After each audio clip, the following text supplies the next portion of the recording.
Hello, guys. Thanks for coming on the call. It's a privilege to be here.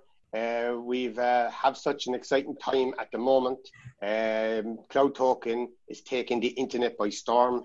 Everybody from all over the world now that's involved working online is after hearing about this project. We're privileged to be a part of it. Ronald, myself and Matthias are really excited. We've been in the industry for a long time, and we must say in our 11 years working online, this has been the most exciting project to date, and we've been fortunate enough to be involved in some previous good projects. So thank you for that, and it's a privilege. The first question me and Matthias would like to ask is, where we are now, what's coming next over the next 4 to 8 weeks in this project? Hi. Okay. It's a very good question, Paul. So basically, we're working on very exciting things to come in the 2 months down the road. Actually, especially for the celebration event that we're going to have in KL in the coming month.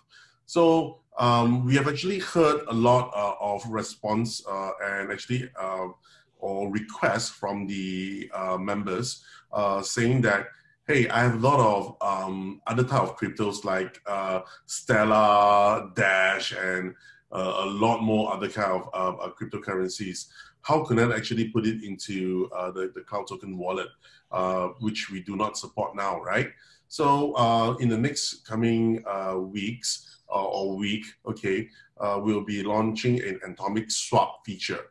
So basically, members with all these exotic-ish cryptos can actually swap into the TUSD wallet, their own TUSD wallet, okay, which they can then put into Jarvis to do a trade, okay? So that's one. And the second thing that is coming is this. Because of the current and the fluctuating market, okay, a lot of accounts whereby they have actually put in a lot of Ethereums is actually below the 500 level, right? And we have seen a lot of them actually taking it out and then converting it into USDT and then putting it back in again.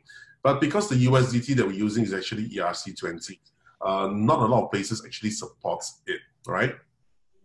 So basically, in this coming weeks or week or so, in the project feature itself, there is an option for you to actually swap it directly from Ethereum into TUSD, which you can then actually pump it up to become 500.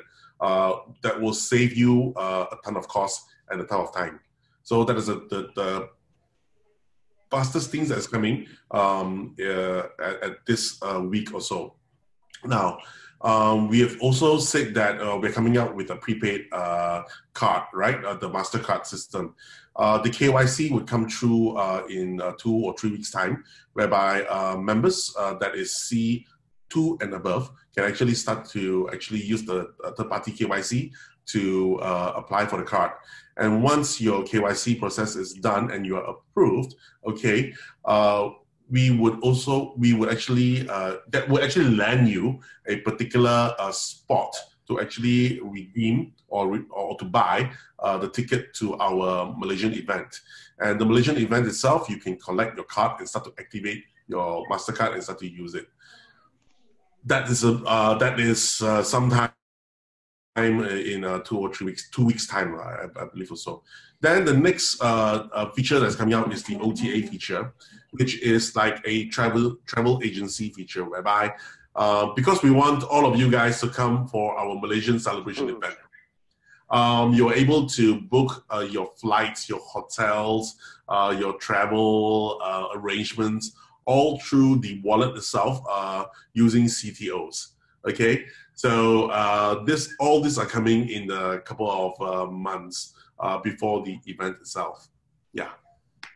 Wow. So guys, you hear that? What we're seeing here is a project where we're seeing true utility. So we're going to have a token all inside one application where we can use on a day-to-day basis. Like, I know many crypto assets out there have some great features, but I'm not sure of any one out there will have so much utility attached to it, which is fantastic. Ronald, another thing I want to ask if you could elaborate on as well. There was some talk before of that regarding the reserve pool. So basically, you were talking to an outside party that we could verify that the reserve pool that was there. Can you elaborate any further on this? Yeah, actually, it's good also. Thing is, you know that we have actually registered our company in Australia, and we're trying to get the FSL license, the financial service license, right? And this license itself requires us to have certain criteria in order to get how to say to get it. And one of it is to have a third party to look at or to audit the assets that we have. And we cannot look for a traditional financial institution because they only verify fiat assets. Now this is a crypto asset. So basically, through our lawyers itself, we are actually looking for a escrow to actually look after the funds. So, and that company would be Ledger. We're trying to work with them. And once this is done, okay, what Ledger would do, or this escrow would do, is to provide a snapshot of the health of this wallet, maybe weekly or monthly. I'm not sure what is the arrangement like yet to the public. And guys, like, I hope everyone on the call listened carefully to that, because like when we're involved in this industry, transparency is sometimes lacking. And what we're experiencing with this project with Ronald and the team is 100% transparency. And when you have an outside company like Ledger, who are huge and renowned name in the industry, verifying what you have there, that's unbelievable. Now, Ronald, this takes me to my next question. We have a lot of questions around the reserve pool, okay? And a lot of questions like, can you elaborate to people, like, and this is, I'll ask you the question people are asking, and I'll leave you answer it, because for me, this really shows how robust the system is. Can you elaborate, like, we have two pools. One pool is where you deposit into your Jarvis, and the other pool is the reserve pool. So let's say, for argument's sake, in 2 years from now, everybody all of a sudden wants to withdraw their cloud tokens. Can you explain to people, if this happens, how the system is so robust and how the system is built to sustain something like this happening? Okay, unlike some of the other projects that uses only one pool, which is the investment asset pool to actually peg their price on, or some other method. But what we are doing is this: we separate the investment wallet and the reserve wallet, which is the profit wallet, okay, into two different ones. So the profit wallet, based on the number of circulation of CTOs, determine the price. That is, the profit determines the price. And you still have your investment, okay, which does not determine the price. Okay, which means that if there's a big influx of someone coming in with a large fund, it won't actually affect the price at all, because we have not taken this fund to trade. Whatever result that comes from this trade, okay, that will affect the price. Right? Is that clear enough? Yes, right? Very clear, very clear. Yeah, so basically, trading is only one portion of how the profit price would, or the profit wallet will actually gain more assets. One of the things that we're working on closely is with merchants. Okay, of course, you know that we are a utility wallet. So basically, we're going to have a merchant program whereby that is where we are actually getting our OTC license from Zeza. Basically, what it does is to allow us to have a bank account, okay, in US dollars that is able to do crypto trade. Now, what it means is this: if you are a merchant and you want to accept CTO, Bitcoin, Ethereum, Ripple, Stellar, or whatever kind of tokens you want to receive, okay, normally you are affected with the volatility of the market. But with our program itself, you are able to choose how many percent you want to liquidate and how many percent you want to keep. For example, I am a very small shop. I need liquidity for my business, okay? So I will say that I want to liquidate 95% of whatever I get from cryptos, okay? So what happens is, like, this crypto that is being paid by the user hits our OTC. We sell 95% of it into US dollars. Okay, we will then, within 1 to 3 days, put it back into your bank account. Okay, your company's account or your shop's account.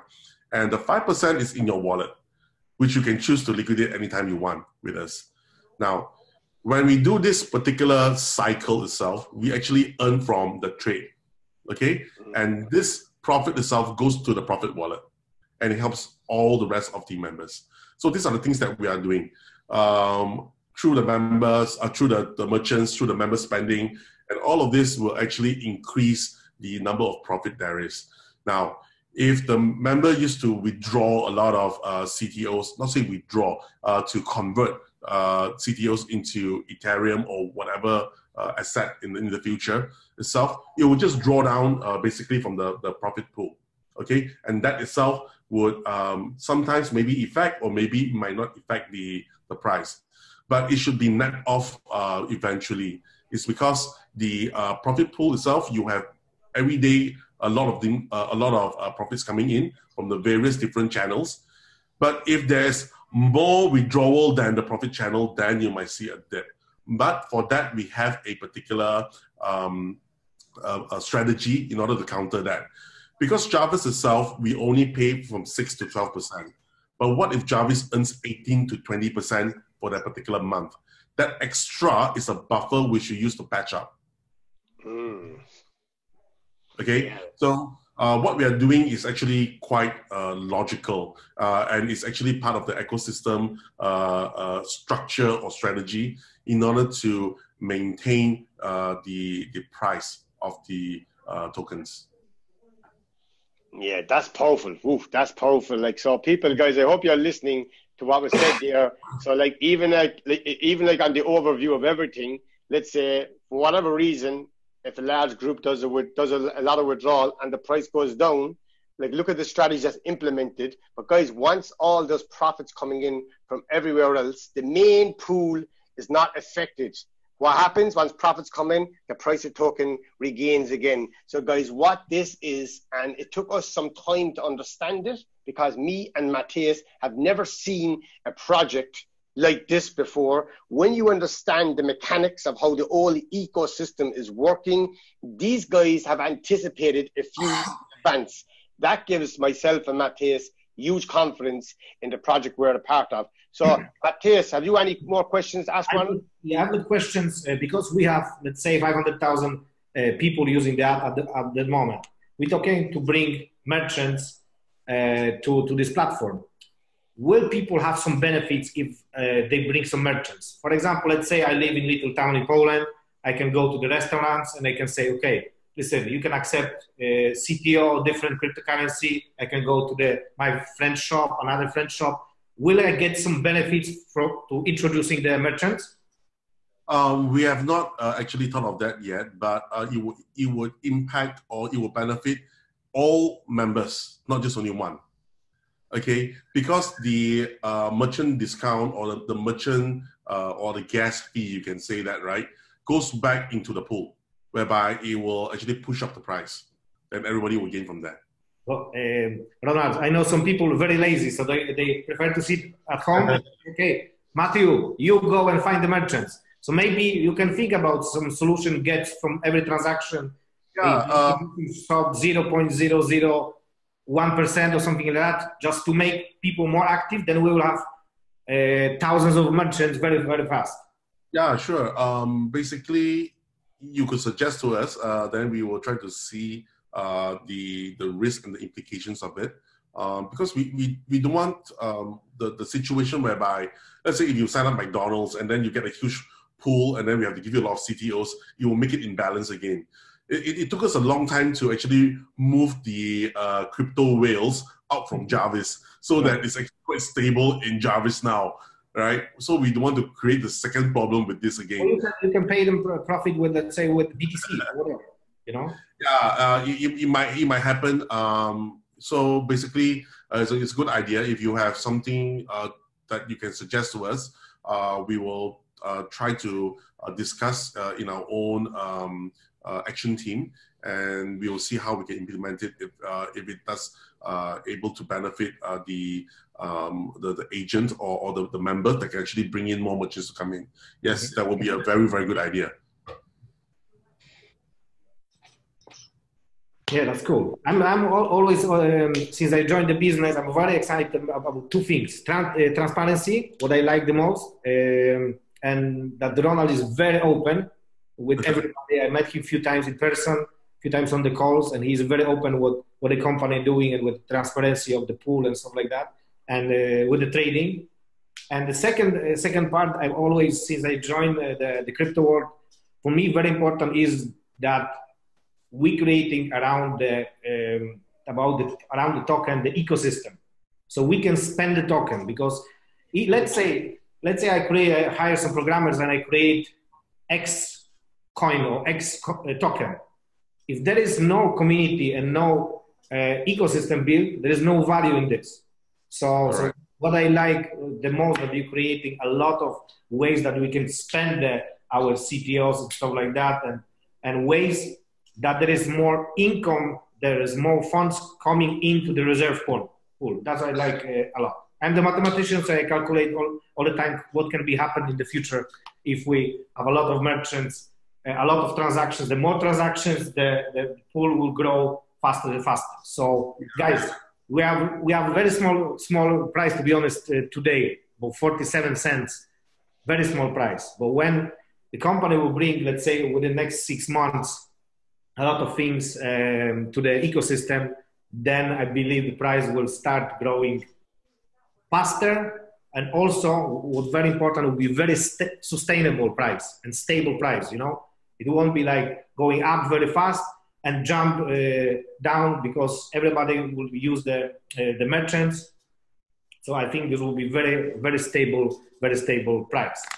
Yeah. So basically, when we designed this model about 3 years ago, we thought about one thing. We asked ourselves, okay, what is the basis of a currency? What is the currency being backed by?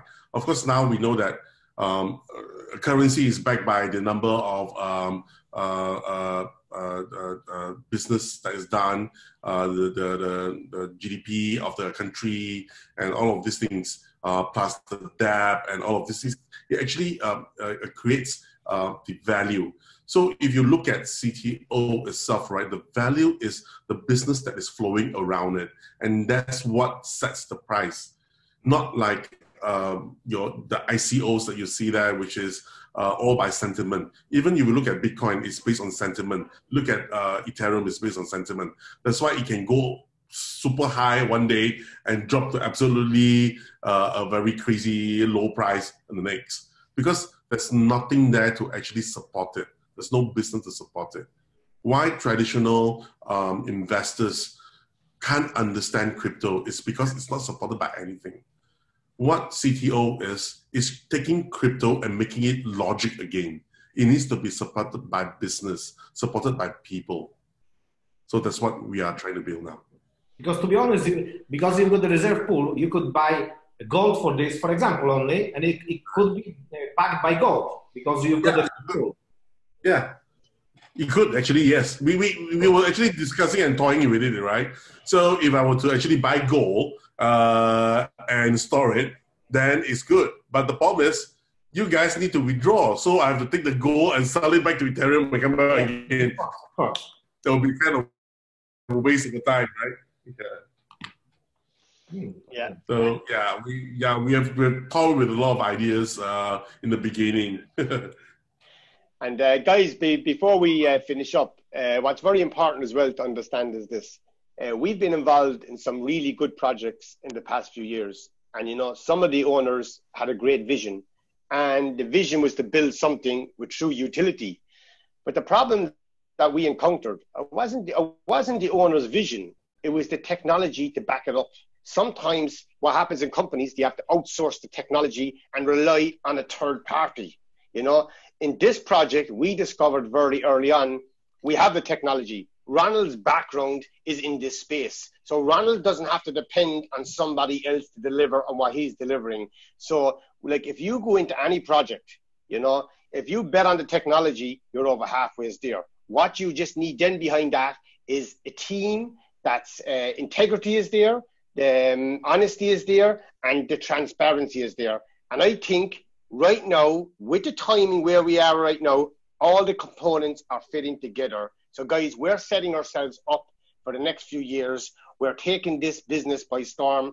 We're 100% focused on Cloud Token. We will not look or entertain any other project in the marketplace. This is where all our focus is now. So we encourage all of you guys to jump on board with us with this project. We do a lot of traveling all over the world. We do a lot of tours. Guys, we're setting ourselves up. Ronald, I want to really thank you from myself, from Matthias, from everybody around the world who's looking right now for this amazing project. You're transforming lives all over the world. So thank you so much, Ronald. Thank you. Thank you, Ronald. Thank you. Thank you. Take care, guys. Bye-bye.